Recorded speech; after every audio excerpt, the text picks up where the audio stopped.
afternoon, everyone. It's nice to see you again. My topic for today's session is all about legal framework for the institutionalization of peace education in basic education. This is Karen Gina Brand, currently teaching at Kipalkuda Elementary School, East Maitum District, Division of Sarangani. Before we proceed, let us first define the word peace education. So as defined, it is transformative education, meaning education that seeks to change mindsets, values, and behaviors that have led to direct, structural, and other forms of violence in our society.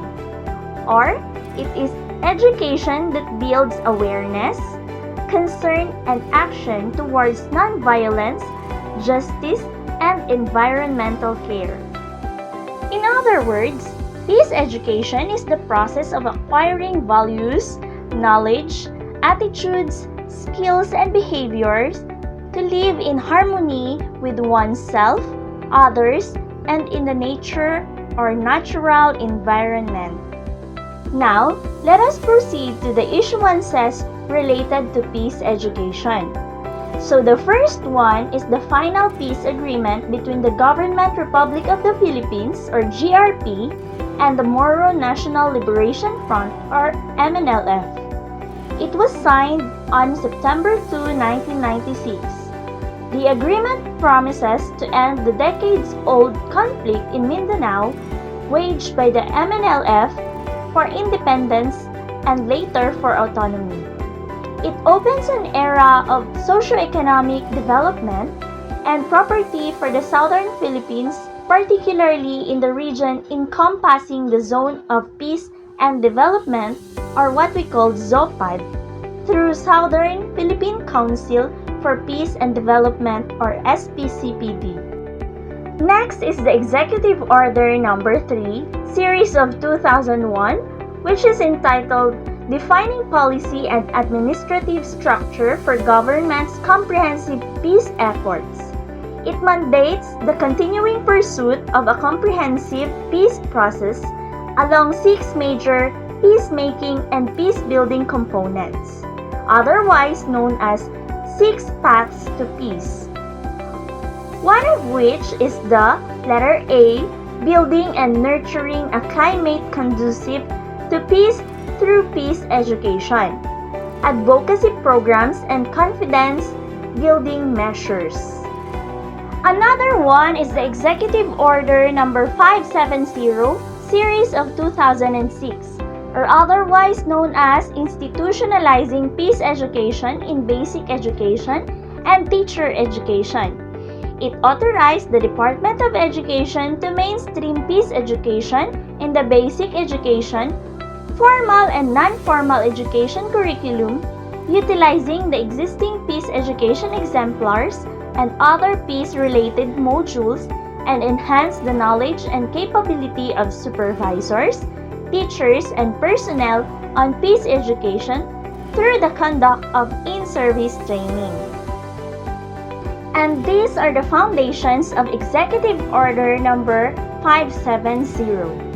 The first one is the 1987 Constitution.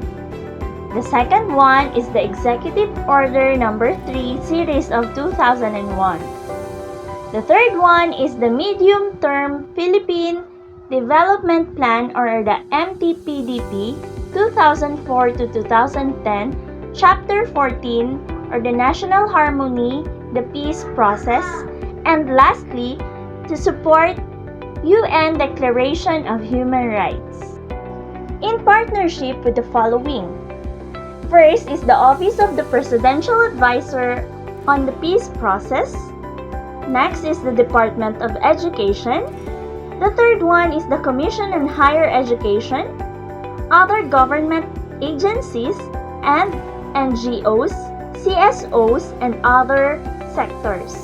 In Section 1 of Executive Order Number 570, it states that the Department of Education shall mainstream peace education in basic, formal and non-formal education curriculum, using peace education exemplars and other peace-related modules, and enhance knowledge and capabilities of supervisors, teachers, and non-teaching personnel on peace education. In Section 2, it states that the CHED shall introduce and mainstream peace education in all other disciplines.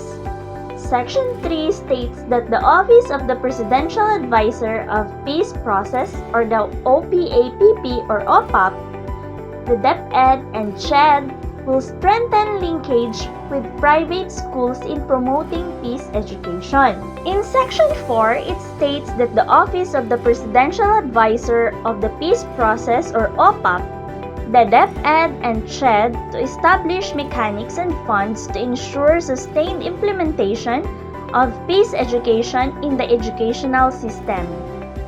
Let's move on to the implementing guidelines. In Article 1 are the general guidelines. Section 1 are the policy statements states that peace education will be anchored on the following values and principles: human rights, non-violence, social justice, interfaith, intercultural solidarity, oneness with nature, and lastly is the human security. In Section 2, the institutionalization principles, it states that the institutionalization of peace education in basic and teacher education shall be in harmony with educational priorities, be pursued through holistic approach, and involves participation of all types of schools, community-based learning programs, and civil society training programs. In Section 3 or the definition of terms, the first word is transformative education, which is defined as education that seeks to change mindset, values, and behaviors that have led to direct, structural, and other forms of violence in our society. Education that builds awareness, concern, action towards non-violence, justice, and environmental care. Moving on to the article number 2 or the specific guidelines. In Section 1 are the objectives. It is to ensure that education contributes to the attainment of culture of peace in the country. Also to strengthen partnership between government and civil society, schools, and stakeholders in promoting and implementing peace education, and to ensure harmonization and utilization of materials. And here are the components in Section 2.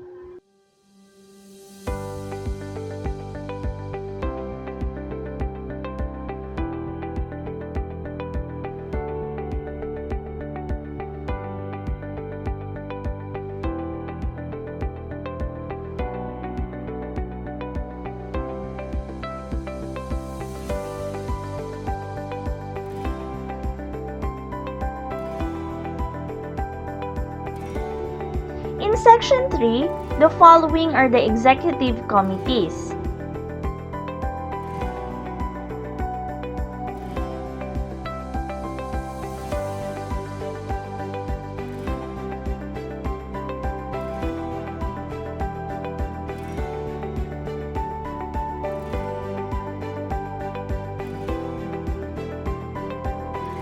The Section 4 are the roles, functions, and responsibilities.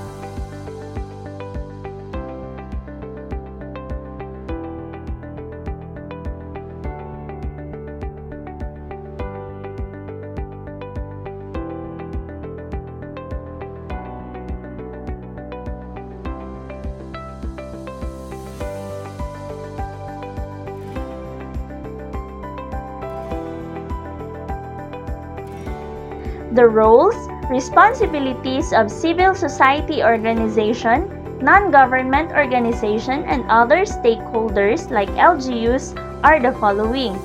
The first is to provide support as resource person or consultants as needed and deemed appropriate. And the next one is to respond quickly and mobilize supports and actions to actualize the objectives of the Executive Order number 570.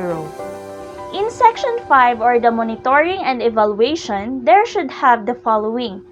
First is the quarterly monitoring to identify concerns and problems. Next is the impact evaluation. Then next is the OPAP to come up with the monitoring and evaluation framework. The fourth one is the DepEd to conduct monitoring and evaluation in elementary schools and alternative learning system. And lastly, the CHED to conduct monitoring and evaluation in high schools. For Section 6, or the funding mechanism, the OPAP, CHED, DepEd is to ensure the funds for Executive Order number 570 implementation.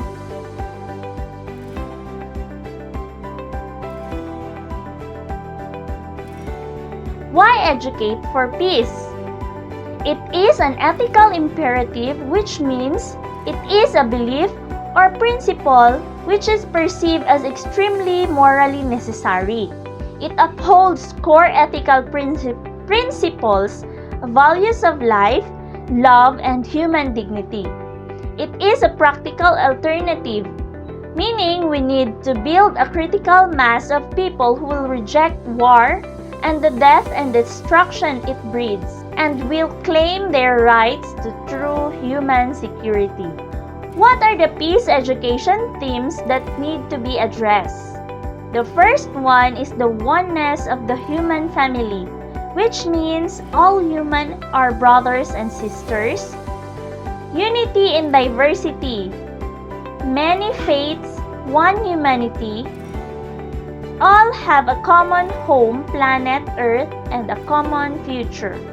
And number 2, human worth and dignity, meaning respect for human rights and fundamental freedoms, fulfillment of basic human needs, and participation in decision making. Number 3 is the non-violence, which means valuing human life and developing skills for non-violent conflict resolution and using moral appeal and positive techniques of non-violence versus physical force. And number 4 is the tolerance, which means the respect for diversity versus racism, ethnocentrism, sexism, religious intolerance, and the rejection of a sense of superiority and other prejudices. Number 5 is the economic equity or justice. It means to support for the equitable distribution of wealth and resources. And number 6, the environmental care, which means taking into account the future generations when using the Earth's resources. For example, reduce, reuse, recycle, repair, and refuse. And lastly is the gender equity, which means valuing the rights of women to enjoy equal opportunities with men and to be free from exploitation and violence. So what is culture?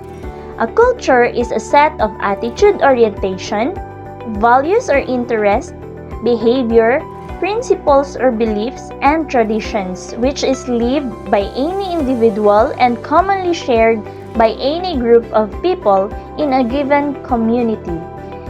It is the way that any group of people live, think, feel, organize themselves, celebrate, and share life. It is rooted in systems of values, meanings, worldviews, expressed visibly in languages, gestures, symbols, rituals, and styles. Culture as a way of life. It means that it becomes a basic living pattern by which a group of people can design their collective consciousness and behavior as a community within and in relating with other group of people and cultures in their environment. Culture of peace consists of values, attitudes, behaviors, and ways of life based on non-violence, respect of human rights, intercultural understanding, tolerance, and solidarity. sharing and free flow of information, and the full participation and empowerment of human. This is based on the definition of the UNESCO in 1995. I hope you've learned from my topic for today. Thank you for watching and have a great day. Keep safe everyone. Goodbye.